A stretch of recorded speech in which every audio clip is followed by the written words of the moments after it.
Kailangan kinin yung manifestation ng word ni Lord sa ating buhay. Patience, breakthrough that sustains. So dapat talaga ang patience natin, masusustain natin yung pang-araw-araw natin pamumuhay. Hindi makaligtaan, hindi malalaglag sa ating buhay ang patience. So, sa title natin, The Source of Patience. Sa isang tanong, have you prayed and felt God was silent? So, sa sarili ko, nararanasan ko yan na parang naisip ko, tumutugon ba si Lord? Pero sa kanyang salita, pagbabalikan mo ang kanyang salita, sure na si Lord ay tumutugon sa ating mga panalangin. Pero minsan, tayo ay nagda-doubt. So, pag hindi tayo shield with prayer and reading the Word of God, hindi tayo connected sa source, ay talagang yan ang mararamdaman natin. Ngayon tayo, minsan, sa buhay natin, lalo na sa panahon ngayon, ang paghihintay ay malaking usapin. Uso na ngayon yung pabilisan, instant. Kahit sa pagkain, instant. Pag pumunta tayo sa mga fast food, ang bilis ng pagbilis lang doon. Pero pag matagal ang service, nagre-reklamo na kaagad. So, wala kayong patience mo doon, tataglag na kaagad. So, nag-iintay yung sa mga panalangin natin, nanalangin tayo ng kagalingan. Ang tagal. Hindi natin mayroong instant healing, pero mayroon din naghihintay tayo sa provision. Sa araw-araw natin mga kailangan, financial, nananalangin tayo dyan kalaki, Lord, kagaya ko, ang laki ng gastos sa pag-aaral. Pero talagang umaasa sa ating Diyos, sa kanyang provision, sa kanyang abag, na talagang pag hindi mo nabantayan, hindi natin nabantayan ang ating buhay, ay talagang yung doubt ay talagang pumapasok talaga sa ating buhay. Yan po yung ngayong panahon dito, yung modern culture natin, fast food, fast internet, gusto natin mabilis na tagumpay, wala na paghihintay ng matagal, nagagalit, naiinip na kaagad. Kaya, gano'n na lamang binigyan ng halaga ng ating leadership sa pamamagitan ng ating minamahal Brother Eddie Villanueva. Ang tema po ngayon, yung breakthrough patience na dapat ay hindi malalaglag yan sa ating mga buhay. Yung fruit of the Holy Spirit, palagi yan. Kaya kung mapapansin natin from January hanggang ngayon, fruit of the Holy Spirit po yung topic. Mahalaga po. Isa pa na doon ay wala na po. Gentle kasi ang Holy Spirit. Yan po ang palatandaan. Yan po ang Holy Spirit breakthrough. Kung lahat ng mga yun sa Galatians 5:22 to 23, mag-manifest yan sa iyong buhay, yun ang palatandaan that God is really in our heart. That God is really, the Holy Spirit is dwelling in our heart. Punong-puno yung buhay mo, spirit-filled. Hindi na yung fruit of the Holy Spirit na doon eh. Nakikita ang Christ-like character sa ating mga buhay. So sa ating paghihintay, tandaan natin na yan ay training din po yan ng ating Panginoon. Dapat hindi tayo na iinip. Hindi nagre-reklamo. Ano yung pagtsatsaga mo? Pagtitiis. Ito po talaga ang K-truth. God is never late. Never early. He is always on time. napakabuti ng ating Panginoon. Amen po ba? Pwede po ba malakas na palakpan para sa ating Diyos? Praise the Lord! Yun lang po ang palagi natin ilagay sa puso, that God is never late and never early. On time palagi si Lord. So, He is always on time sa ating mga buhay. Kung mahihingi tayo at hindi pa kaagad, hindi natin kukuha kaagad, talagang mag-pray. Manatili. Walang mag-turning back. Walang magreklamo. Sa Ecclesiastes 3 verse 11, sabi diyan sa verse na yan, yet God has made everything beautiful for its own time. He has planted eternity in the human heart, but even so, people cannot see the whole scope of God's work from the beginning to the end. Hindi talaga natin maaarok ang kapangyarihan kung ano ang mayroon sa puso ng Diyos. Ang atin lamang ay sumunod. Praise the Lord. So, huwag tayong mag-give in, huwag tayong mag-compromise, dahil alam naman natin sa panahon ngayon, gusto natin lahat mabilisan. Fast delivery, fast food, internet. So, ganoon po palagi ang gusto natin.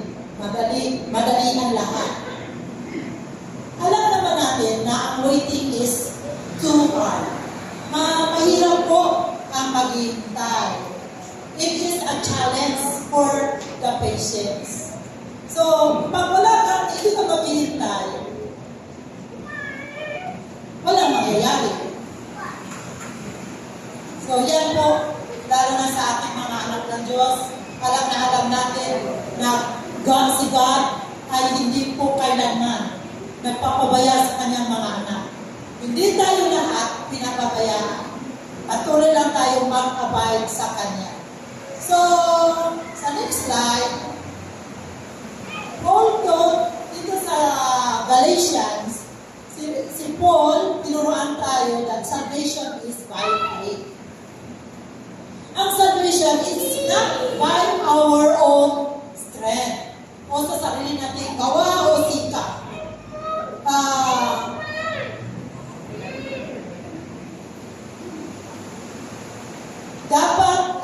Dapat tayo ay yung ating pagtitiwala ay sa Diyos. Hindi tayo it's not on our own.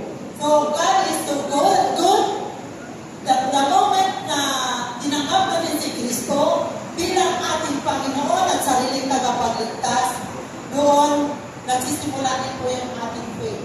Ini-exercise natin yung tiwala natin sa ating Panginoon. Pag may Kristo na tayo sa ating buhay, susunod na po yung good works. Bunga ng mga mabubuting gawa natin dahil yan kay Kristo Jesus. Hindi po yan sa sariling lakas, sa sariling sikap natin. Amen po ba? Amen. God is really good.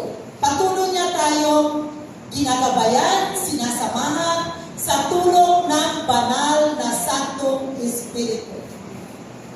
Without the Holy Spirit, wala po tayong magagawa. Pansinin natin, maraming mga taong sabihin, gusto magbago. Dapat bukas, dapat may patience na ako. Hindi ko na gagawin ulit yun. Tapos biglang, dumating yung time na nawala na naman. Bakit? Dahil hindi yun sa sariling gawa.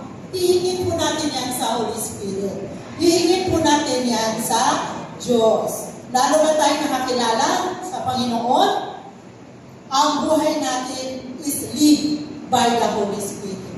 Spirit-filled, Spirit-led. Patience is the fruit of the Holy Spirit, not human effort. Mabuti po ba ang Diyos? Amen. Kahit may free will tayo, si Lord pa rin ang Holy Spirit, binigyan tayo ng katulong. Palagi patience. Yung patience, mahalaga. Hindi dapat malaglag. Doon sa, ilan po ba yung ating fruit of the Holy Spirit? Ilan po ba? 9. It's 9. So wala dapat isang malaglag doon kasi pag nalaglag na lahat. Pag nawala na yung isa, wala na lahat. The Holy Spirit is gentle. Dapat tayo maingat. Baka mamaya biglang dumating si Lord. Biglang rapture na, tapos nalaglag yung isa, hindi tayo makasama sa rapture. Amen po. Amen. So, ano po ba talaga ang patience? Sa dictionary meaning,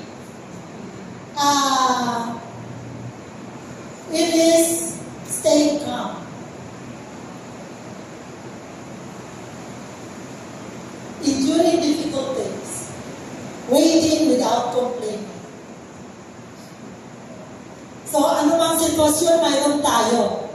Ano mang season ng buhay natin, we have to stay calm. Kung may pagsubok, pray.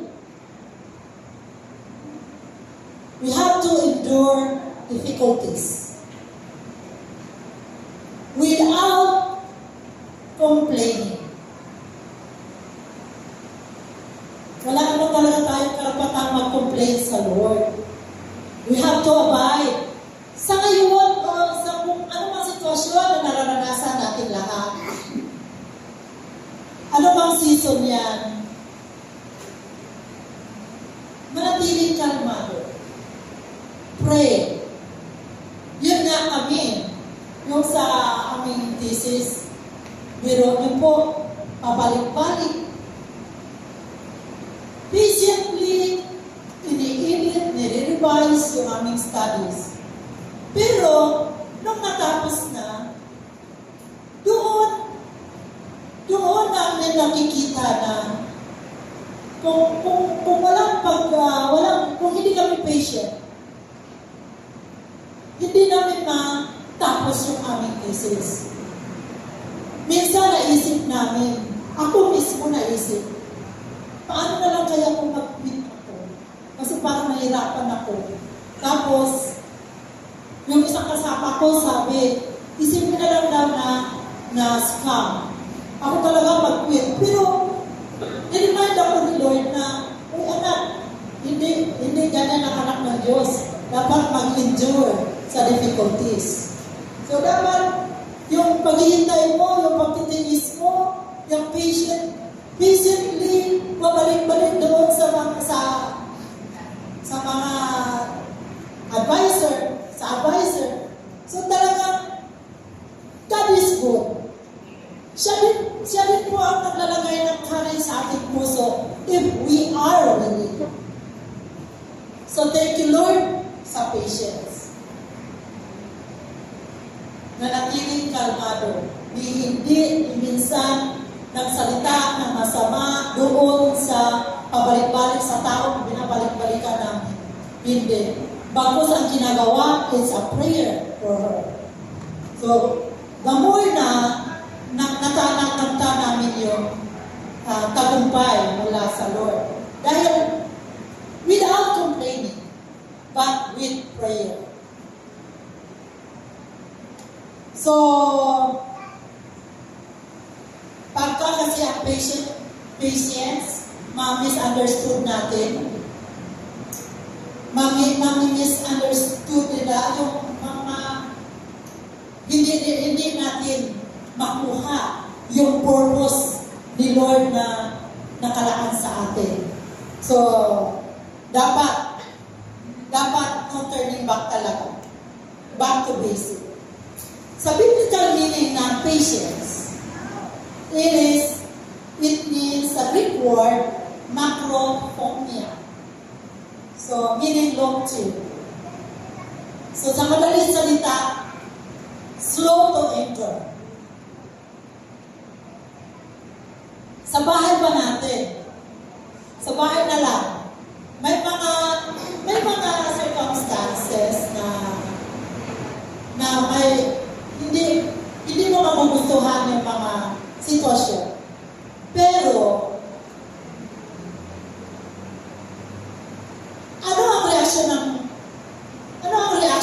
reaction mo?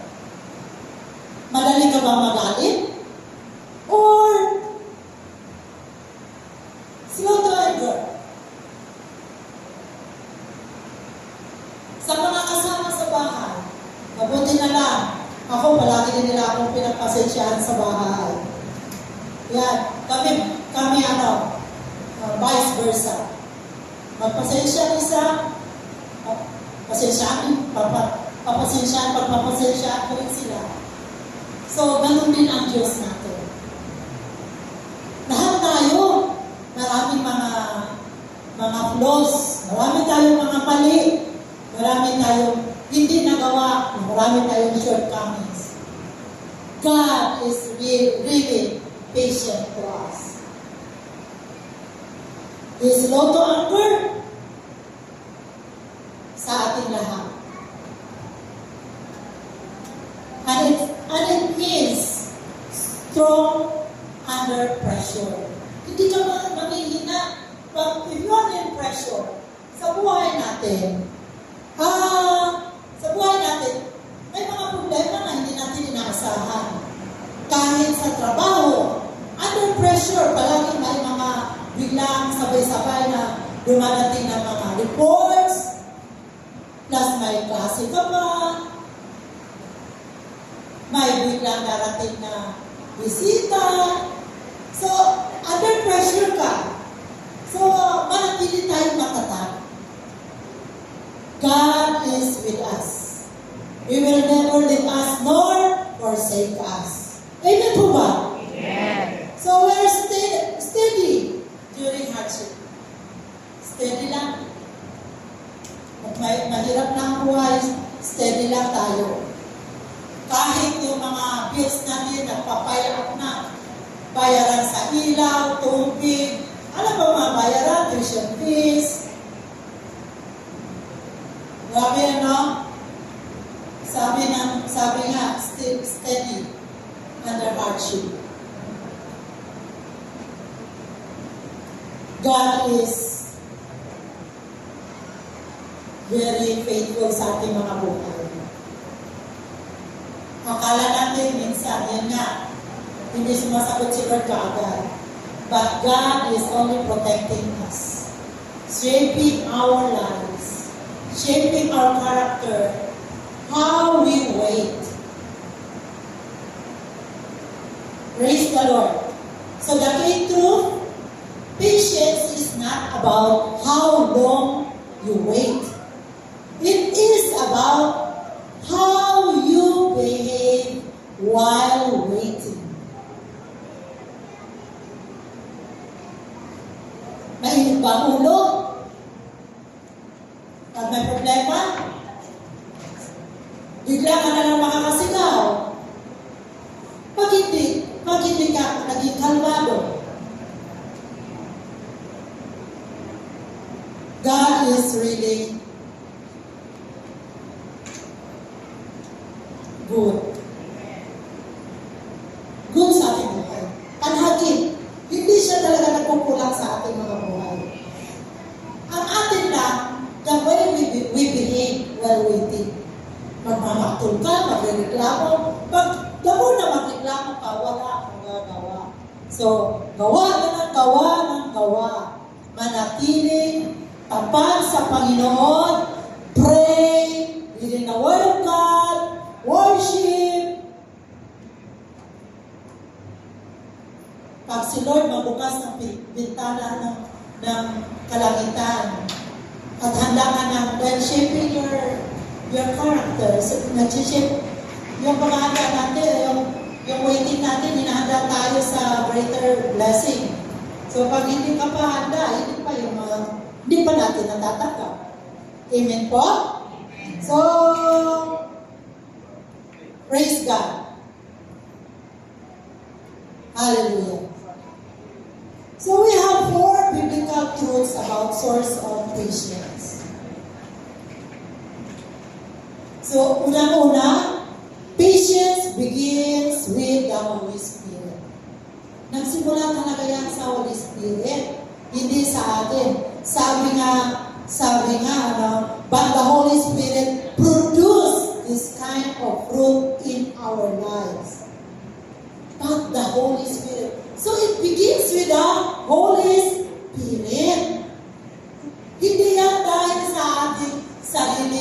gawa, sa ating pagsisikap. Pumayan ng banal na Santong Espiritu na sumasa ating lahat.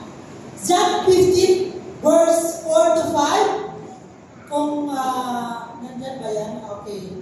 John 15, 4 to 5, sabi nga, "Remain in me, and I will remain in you. For a branch cannot produce fruit if it is severed from the vine. And you cannot be fruitful unless you remain in me. Yes, I am the vine, you are the branches. Those who remain in me, you will be prosperous and successful." Pagka palagi mong binubulay-bulay ang salita ng Panginoon. Tandaan natin, hindi po sinungaling ang ating Panginoon. God always, palagi, tinutupad niya ang kanyang salita. Praise the Lord. So, ang biblical example dito ay si Abraham.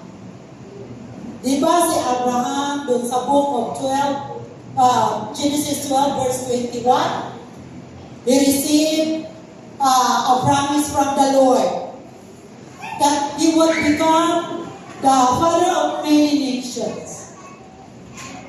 And at that time, 75 years old si Abraham. Between the promise nung matupad, ilang taon, is a long time waiting. 25 years. Siguro probably si Abraham ay sometimes naroon yung nag-doubt na siya.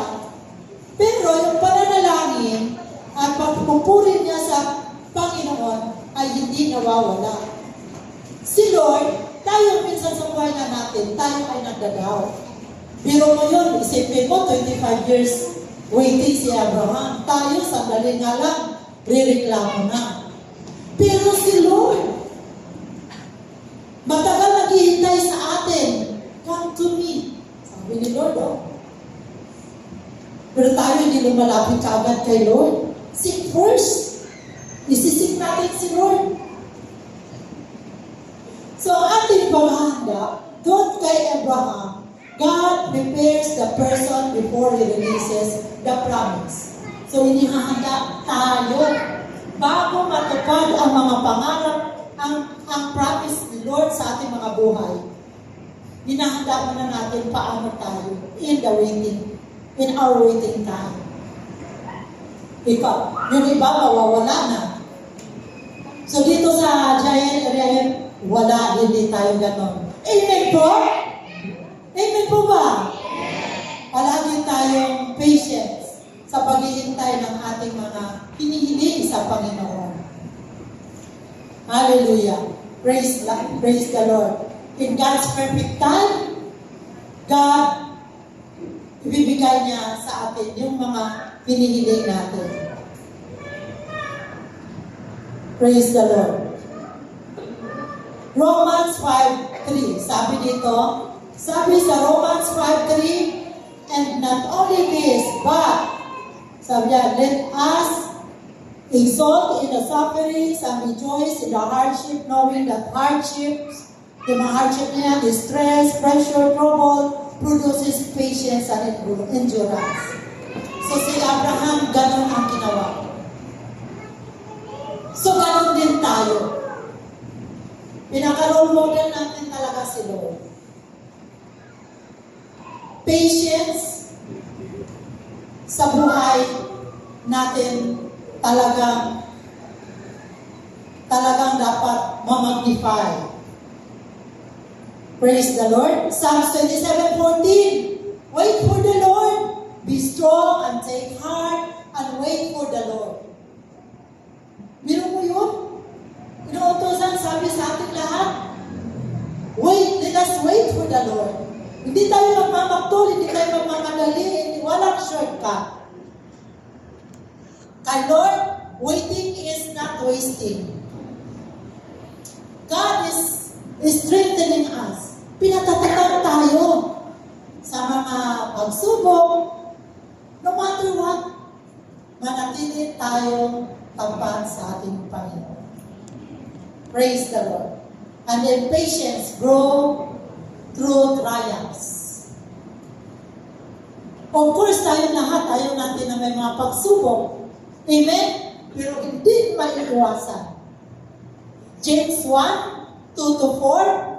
Dear brothers and sisters, when troubles of any kind come your way, consider it an opportunity for great joy. Salita ng Diyos yan. For you know that when your faith is tested, your endurance has a chance to grow. So patience grows through trials. Sabi po yan sa salita ng Panginoon. So let it grow, for when your endurance is fully developed, you will be perfect and complete, needing nothing. Di na natin kailangan. Praise the Lord. Binibigay na ni Lord lahat. Pag-ano na tayo, na napagtagumpayan na. Sa Romans 5:3-5, not only so, but we also glory in our sufferings, because we know that sufferings produces perseverance, character, and character, hope. And hope does not put us to shame, because God's love has been poured out into our hearts through the Holy Spirit who has been given to us. So, sa tulong ng banal na Santong Espiritu, is our advocate. Praise the Lord. So trials produce endurance. It prepare us for greater purpose. Ang pinaka-example natin dito is si Joseph. Di ba? Si Joseph, grabe yung nangyayari sa kanya.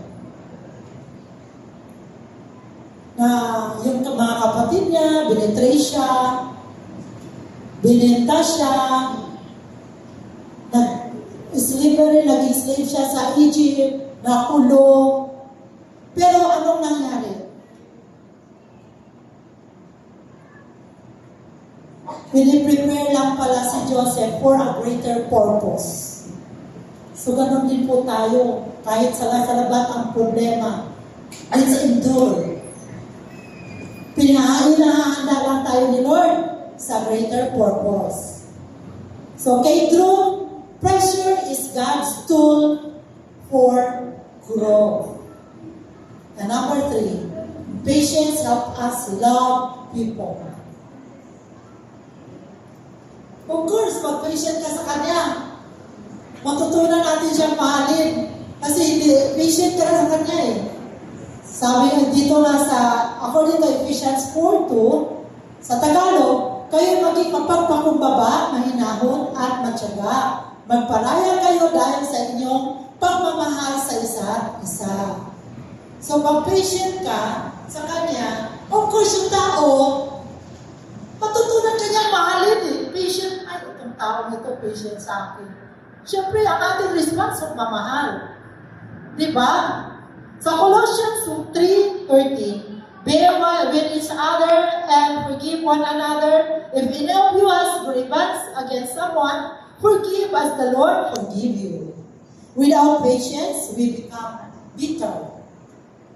We easily withdraw. And we become easily offended. Madali tayo ma-offend. Gagalit tayo kaagad. So, ang pinakaano natin dito is ang ating pinaka-example natin dito is si Jesus Christ. Our Lord Jesus Christ is so patient sa buhay natin. Kahit doon sa kanyang mga disciples, kay Peter, kay Thomas, even doon nung nag-pray si Jesus na pinaghihintay niya yung disciples, si Jesus Christ ay very patient. Patient sa ating lahat. So praise the Lord.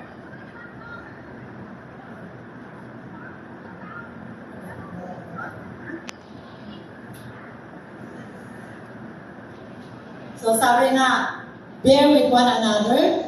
Patience leads to forgiveness. Thank you, Lord. So patience is love that remains during difficult relationships. So the last one, patience receives God's promises. Amen. Faith believes, patience keeps believing. Hebrews 6:12, sabi sa Hebrews 6:12, we do not want you to become lazy, but to imitate those who, through faith and patience, inherit what has been promised. Sa Habakkuk 2:3, sabi, for the revelation awaits an appointed time. It speaks to an end and will not prove false. Though it linger, wait for it. It will certainly come and will not delay. Si Lord, hindi talaga siya, He will not delay us. Yung mga inaasam natin kay Lord. God is always on time. So delays are not denials. God's promises have appointed times. In God's perfect timing. Parang isang farmer na nagtatanim, una nagbubungkal, tapos nagtatanim, patiently, nagdidilig, hanggang mamuna. So, ganon, hanggang ma-receive yung bunga. Praise the Lord.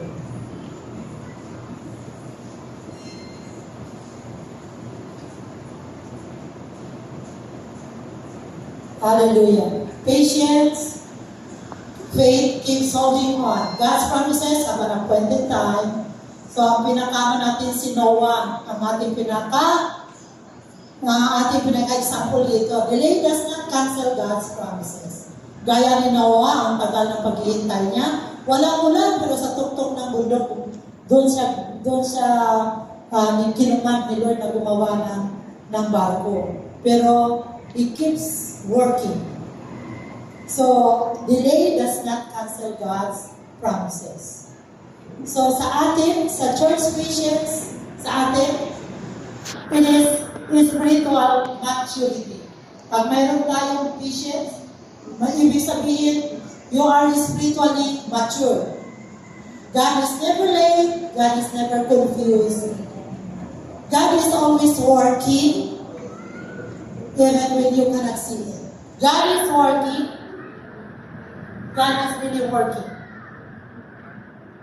Your waiting season is not empty. It is full of God's word. Praise the Lord. And last one, rejoice in our confident hope sa Diyos lamang. Be patient in trouble and keep on praying. Keep on believing. Praise the Lord. Tayo po ay tumayo at tayo po ay umawit.